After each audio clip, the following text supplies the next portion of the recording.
Hi, everyone, and welcome to this week's Velero community meeting. Thank you all for joining.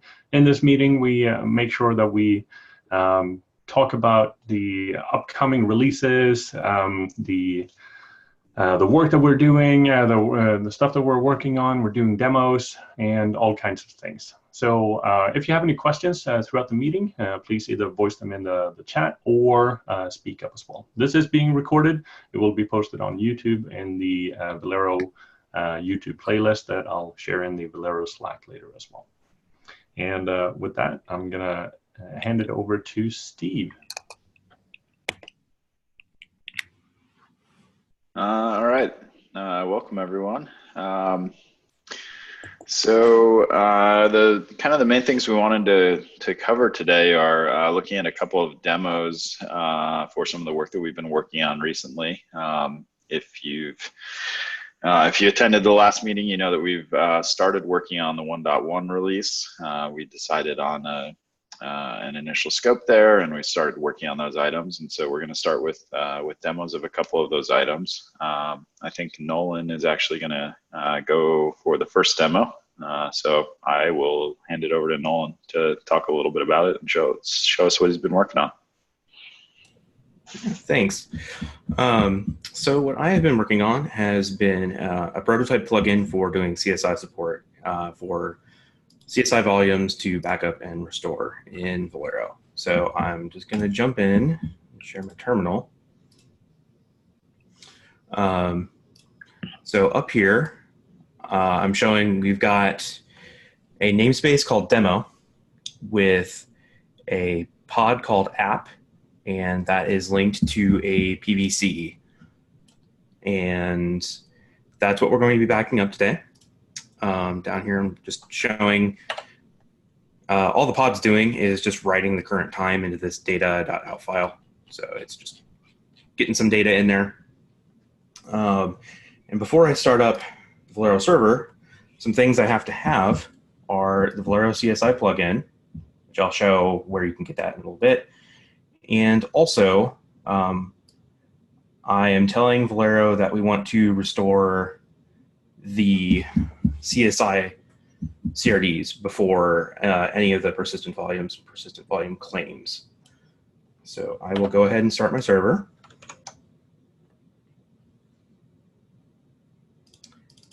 And then I'm going to take a backup of this demo namespace. I'm including cluster resources here because we don't have any logic to do object reference following in the CSI plugins like we did with PVC and PVs. That's not quite ready. So I'll go ahead and start the backup.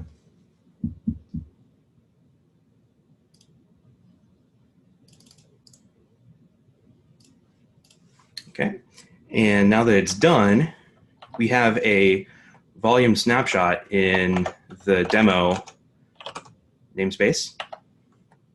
And you can see it backed up our EBS claim PVC, and it created this snapshot content, which is the actual pointer to the snapshot on EBS.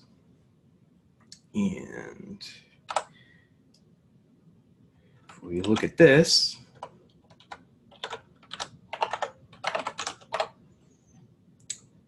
you can see, let's see, where is it? Here we go.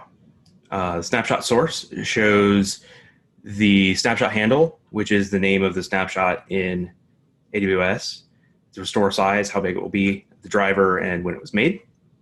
We have a deletion policy, which I will get into afterwards. There's actually some bugs around this that will need to be fixed for Velero to function like it currently does with its own plugins.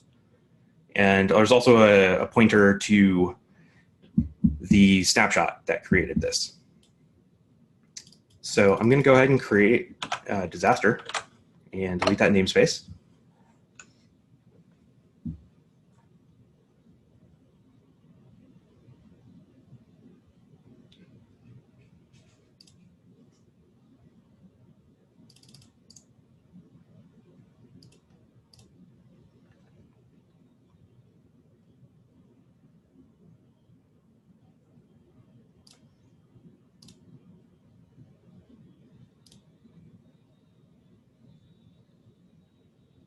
Eventually it'll go away.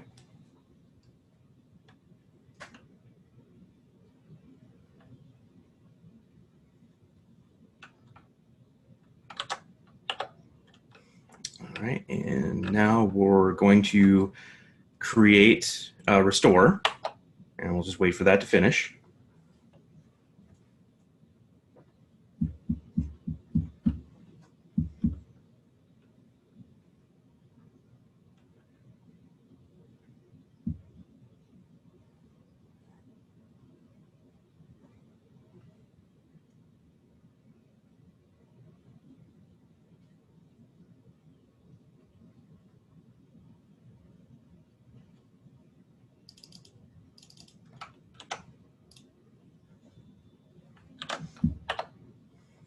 And now our pod is waiting create.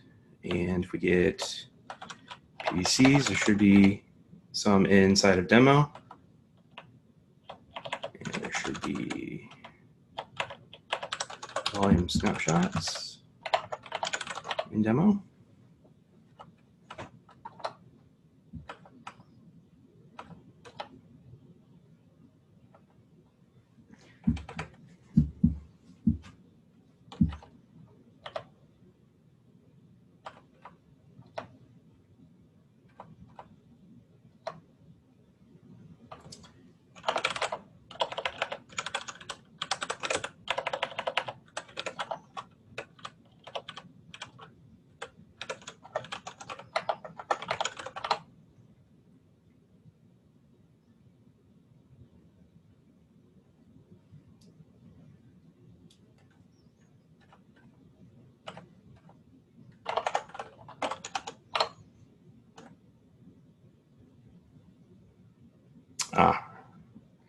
So looks like, I think I know what happened here. There's actually a bug that I introduced in the plugin last night. So my apologies. So what's supposed to be happening is inside of our Velero CSI plugin repo, we have a plugin, CSI snapshotter for PVCs. And that will map a data source to the Velero, or I'm sorry, it'll map a volume snapshot as a data source for the PVC. But here, I think a change I made late last night is actually preventing this from happening. So that's pretty much it for what I have for the code. One thing I will mention is on the deletion policy here. This deletion policy of retain, what this says is that when a volume snapshot is deleted in a namespace, the volume snapshot contents should be retained. But if I delete the volume snapshot content object, then the snapshot on EBS, this one right here, is also deleted. And this is something I'm discussing with the CSI team upstream to make sure that administrators can leave snapshots behind if they would like. And this would get us closer to the current Velero behavior. If these snapshots are deleted, then Velero can't really restore using CSI. So I have a link to this repository in the Markdown, the notes, and go ahead and try it out. I look forward to feedback. And yeah, I guess any questions? So I got one question, Nolan. I linked to the prototype plugin as well in the chat for anyone who wants to check it out. We will add this to the agenda notes and everything in the community repo afterwards. So for CSI, the goal of CSI is to essentially cover pretty much all of the storage vendors and storage systems that Kubernetes supports. So introducing CSI support in Velero would then mean that Velero would support all of these storage systems as well, without having to have a lot of in-tree modules. Is that correct? Or in-tree plugins? Yeah, so I guess I should go to the higher level goal is we would like to take CSI, which is meant to be a generic interface for storage providers to provide their storage to some container orchestrator, in this case Kubernetes, and we want to support that so that providers don't have to write separate Velero plugins to get volume snapshot backup capabilities. This feature is currently alpha in Kubernetes 1.14, the volume snapshot part of CSI. I think it's moving to beta with 1.15. I don't remember for sure, but I think that's the case. I think it's moving to beta, and they're trying to move it to beta in 1.16. So the next release 3 months out. Yeah. Okay, so not the one happening this week. I think there's some blockers on the release right now, but yeah. So our current goal is to kind of track with the upstream CSI status. So taking our alpha plugin and moving it to beta when they're in beta, and then seeing if any changes we need to make to core Velero to make the support more seamless. So looking at the repository, right now you have an example of the AWS CSI driver there, AWS EBS. Moving forward, would this then negate the need to have an AWS plugin entry, right? It may. Right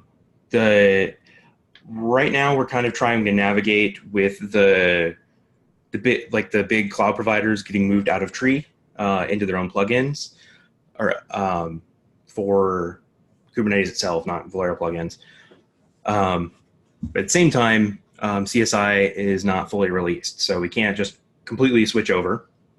And there's also some concerns with getting your CSI driver set up. So right now it's kind of a process and kind of a pain. I imagine managed Kubernetes services will set this up for you. So EKS on Amazon and GKE and AKS, those will all set up the appropriate CSI drivers for you. But right now there's a lot of legwork to get that set up. So I don't see our plugins going away anytime soon. Long-term goal would be, it would be awesome if we could deprecate them, but I don't see that happening in the near term at all, just so we can provide a smoother transition. And also, speaking of transitions, CSI has a method of importing snapshots to be managed by CSI. I haven't looked into doing that for you, but that is a thing that it can do. That's a use case that they're considering. Cool, thanks. Yeah, and I would definitely say echo everything Nolan said. And for us, the biggest win here with being able to integrate with CSI snapshots is that any provider that implements the CSI interface now automatically becomes able to integrate with Velero. So we no longer have to write a custom plugin for Velero or have a contributor write a plugin. We just kind of get snapshot support for free. So if you're already on a platform that Velero supports, then this may be less exciting to you, at least in the short to medium term. But for all those other CSI implementations that exist out there, once we get this work locked down, you'll have an integration with Velero for free. So definitely excited to be able to support all those additional platforms. And I definitely also want to reiterate that the work that we're doing right now is really a prototype for us in the Velero space. So we're learning about CSI and snapshots. We're kind of thinking about how we actually want to do the integration with Velero long term. So the plugin approach that we've used right now is kind of our idea for implementing this as a prototype in a kind of non-intrusive way. But the implementation is certainly subject to change as we continue to learn about it and figure out how we want to design it. Awesome. Any other questions from the people on the call?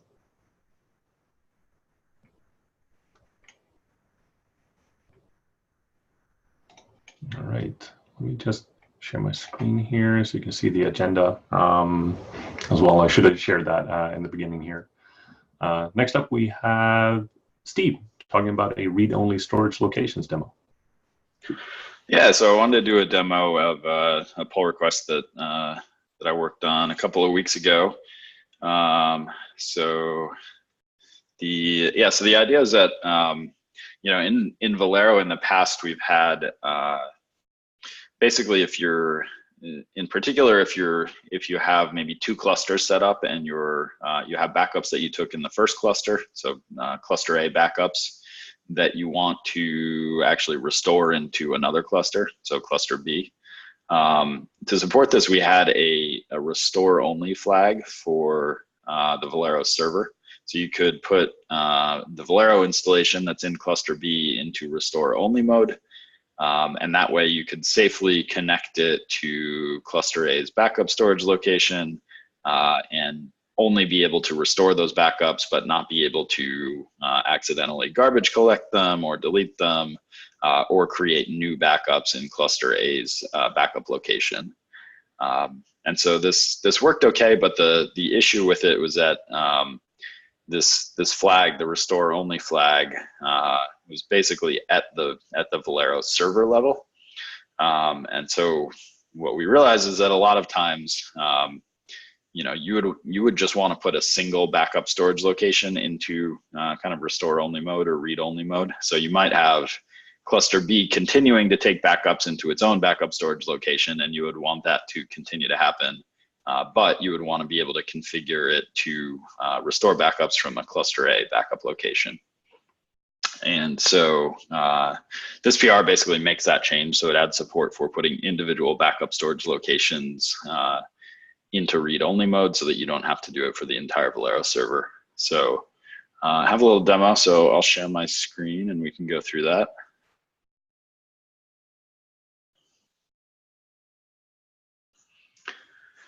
All right, so let's see. So first of all, so the backup locations that I have right now. So right now I just have a single backup location configured called default. You can see here that we now have an access mode displaying through the CLI. So this one is currently in read-write. I already have a backup here for Nginx, just using the demo workload. But I can create another one just to show that this is actually in read-write mode. So I'll just call it Nginx2 and include namespaces Nginx example.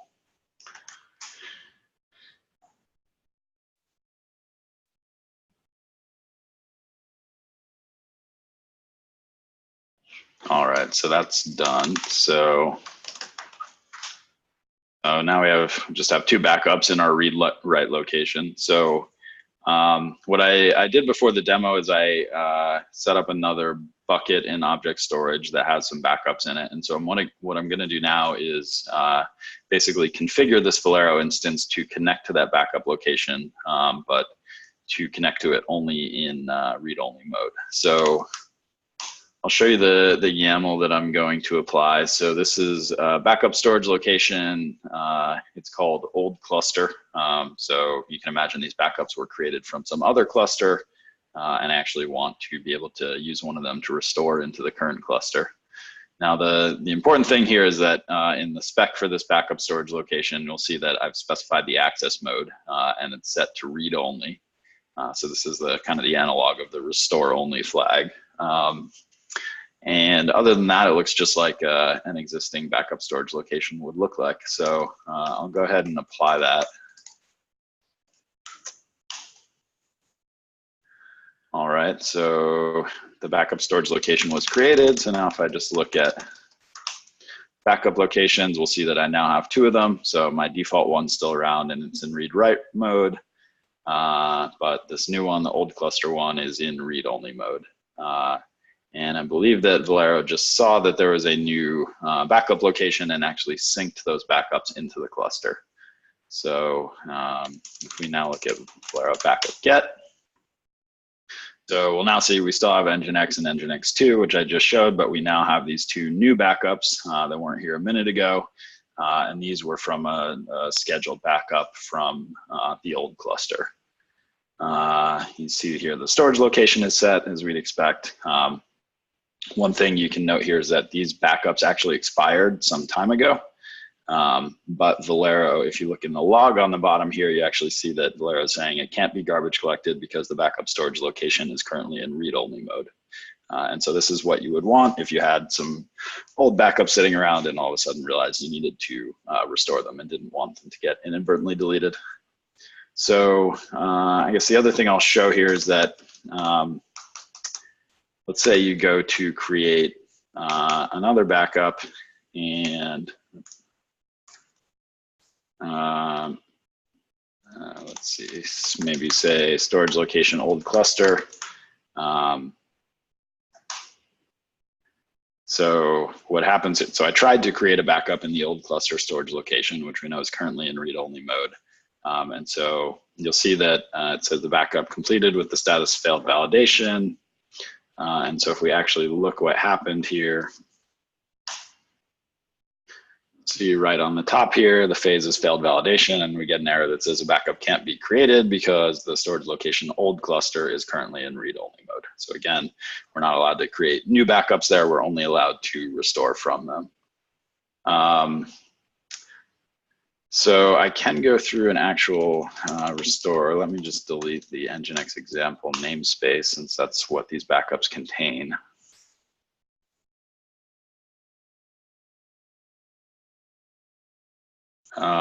Just while this is deleting, so any backups that don't have the or any backup storage locations that don't have the access mode specified will default to read write. So they'll function just like backup storage locations do today. So it's a fully backwards compatible change. And we will also be keeping the restore only flag around on the Velero server command probably until 2.0. So you're certainly still able to use it if you want to. But we hope that this gives you a kind of a finer grained way to manage your backup storage locations. All right, so the Nginx example namespace is gone now. PV is still here, but that should be okay. I'm actually just gonna manually delete it, make sure it doesn't interfere with the restore. So what I'll do now is I'll take one of these backups from the old cluster storage location and just say Velero restore create from backup and -- wait.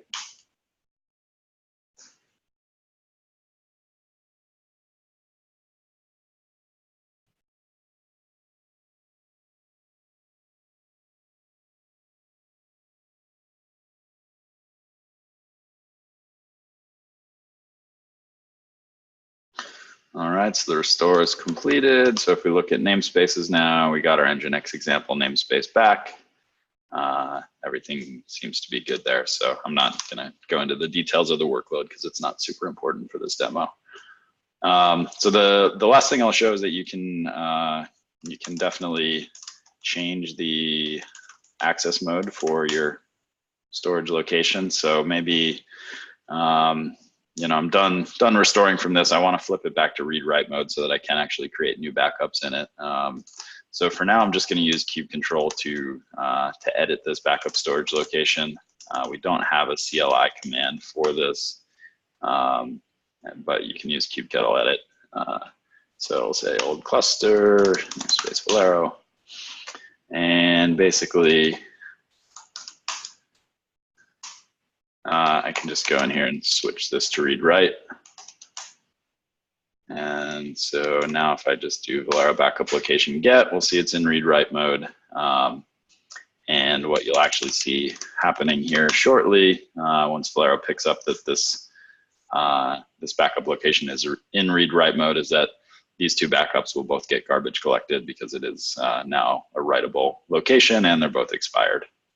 But it will take a second for it to rerun its check for expired backups. So that pretty much covers the demo.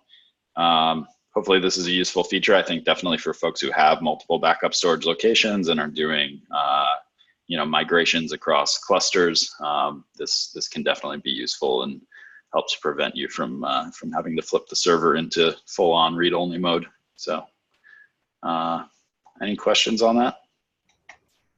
I see one question, and I think that's from Shahar. Shahar, do you want to speak up?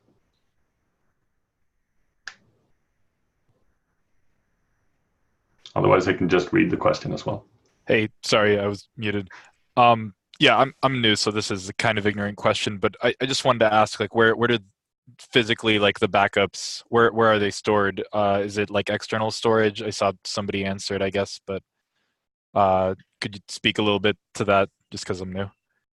Yeah, so Velero stores backups in an object storage system. So the cluster I'm running on right now is in Azure, so I'm using Azure Blob Storage. But you would configure to back up to an S3 bucket or Azure Blob or Google Storage, whatever platform you're using. And so if you look at for my demo, say look at the default backup location, which basically stores the configuration for where to store backups. What you'll see here is that in the spec of this backup storage location type, we have some configuration which is telling Velero where these backups should be stored. So in Azure, there's a concept of a resource group. So this specifies the resource group. There's a storage account, which is kind of a collection of object storage buckets effectively.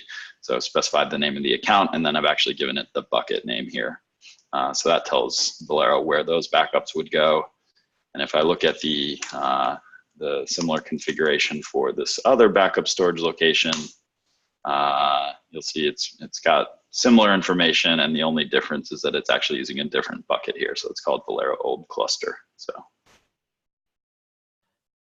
Do you have to authenticate like with the storage as well, or does that get taken care of because your cluster would also just be in the same provider, I guess, like in Azure?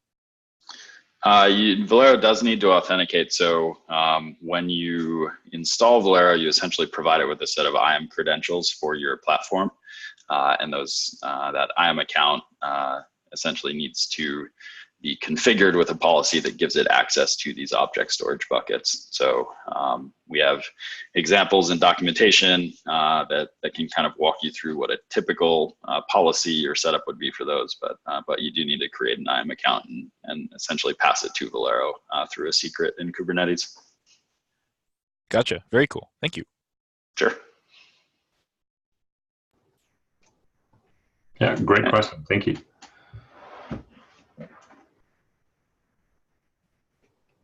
Any last items there, Steve? No, I think that covers it for me if nobody else has any other questions on that demo. All right, awesome. So let's move to the next item on the list. The next piece here is Carlesia, improving restic usability. Want to talk a little about that?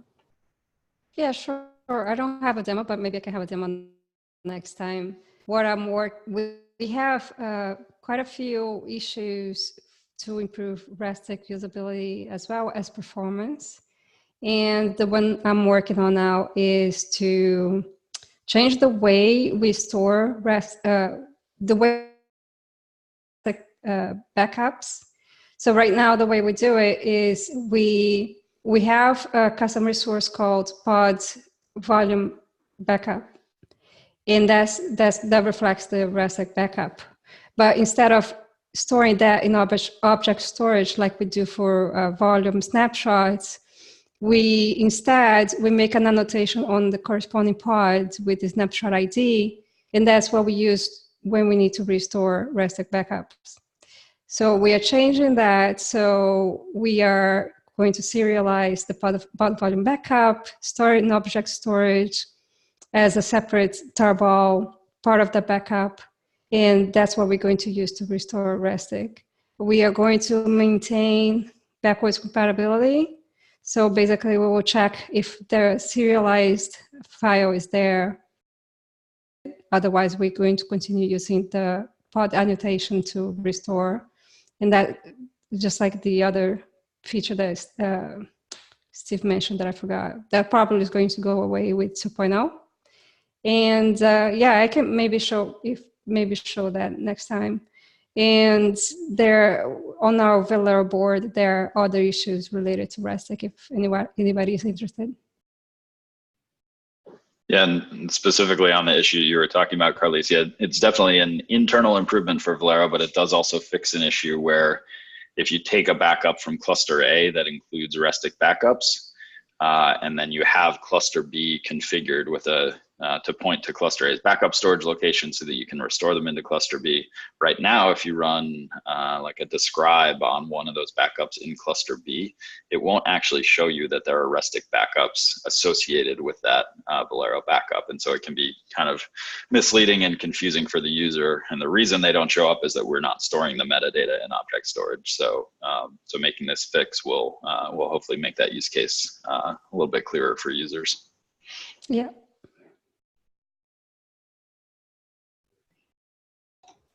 Great. Any questions for Carlicia around that? All right. Looking forward to that demo. Steve, do you want to talk about what's coming up? Yeah, sure. I didn't necessarily want to get into too much detail here, but I did want to, is that link working? Yeah. Yeah, I just wanted to remind folks that we use a tool called ZenHub for doing our release planning. And so this is a link to our board. And so this is the best way to get an up-to-date view on kind of what we're currently working on and what the status of everything is. So, you know, quickly, the way to kind of orient to this is that if you look right in the middle of the screen, you'll see a pipeline called Release Backlog. And so this is everything that we currently have in scope for the current release. These are all just GitHub issues. And so you can see each of those has a milestone of 1.1, and we've, I think, pretty much assigned all of these out to team members. So this is essentially what we're currently planning to work on in the release, but haven't started yet. And then as you kind of work your way from here over towards the right, you'll get, there's an in progress pipeline. So anything that we're actively working on right now for the release is in here. Review QA is anything that's essentially been submitted as a pull request and is waiting for review. And then closed issues is everything that we've already completed. But so this is the best way to get that snapshot of what we're working on. We're not necessarily saying that we 100% will complete everything in the release backlog. This is our intended scope, but we certainly reserve the right to change that if things are taking longer or on the flip side, if we have extra time, we may pull additional items into there. So hopefully this is a useful resource for folks to see what we're working on. But definitely, if you look through these issues, you'll see there's a big focus on restic work for 1.1, as well as the CSI work that Nolan demoed earlier, along with kind of a handful of other issues. So.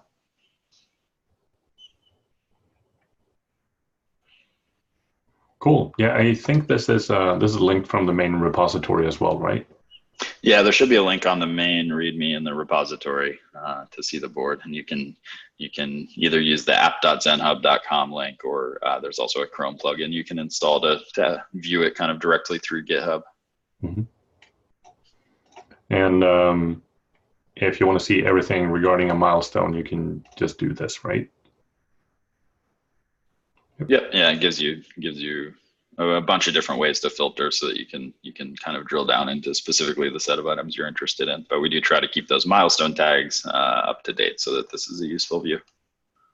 And that link is only there if you have the ZenHub plugin installed.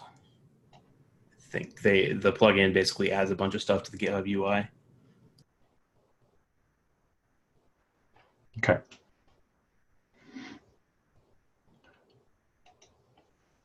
All right. Next up, so we posted this a while ago. Tom Spoonmore, who's on the call here, he created an issue regarding letting us know how you use Velero. We have gotten a lot of really good comments in here. If you have some other use cases, please let us know. We've gotten a bunch of them here, so this is really amazing. We love hearing how the community uses Velero. And we would like to use these as use cases on the new website as well going forward. So this is awesome. Please add more if you have more user stories. Just add them in here.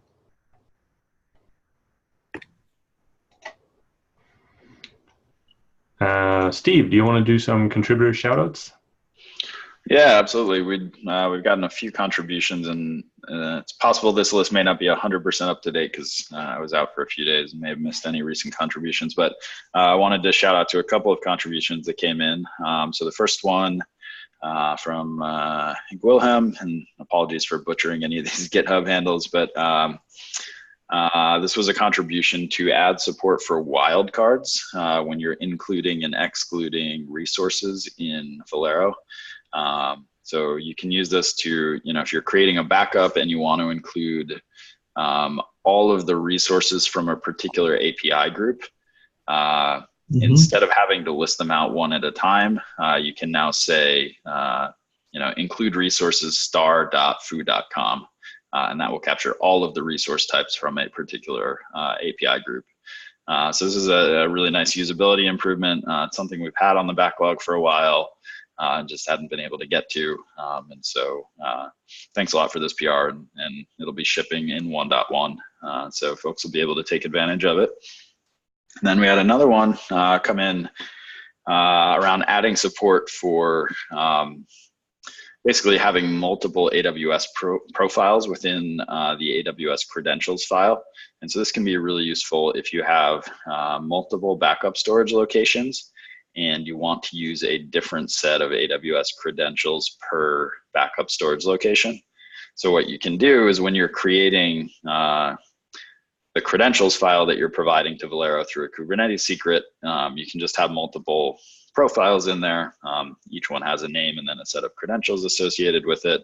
And then for your backup storage location, you can specify a new config key that says which profile should be used when accessing that particular backup storage location. So this had support for using different credentials for different buckets, essentially, if you're on the AWS platform. So again, this is a nice improvement and something that we've had in the backlog for a while. And yeah, so we really appreciate getting the PR. And again, that'll also ship in 1.1.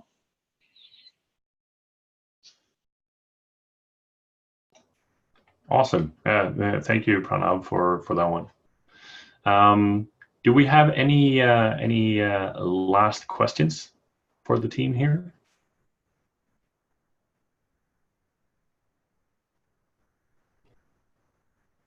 All right. I think that concludes today's community meeting. Thank you all so much for joining. Thank you for the great demos, and thank you for the questions here. This will be up on YouTube shortly, so I'll post that in the Velero Slack channel over on the Kubernetes Slack as well. And we'll see you all in a couple of weeks.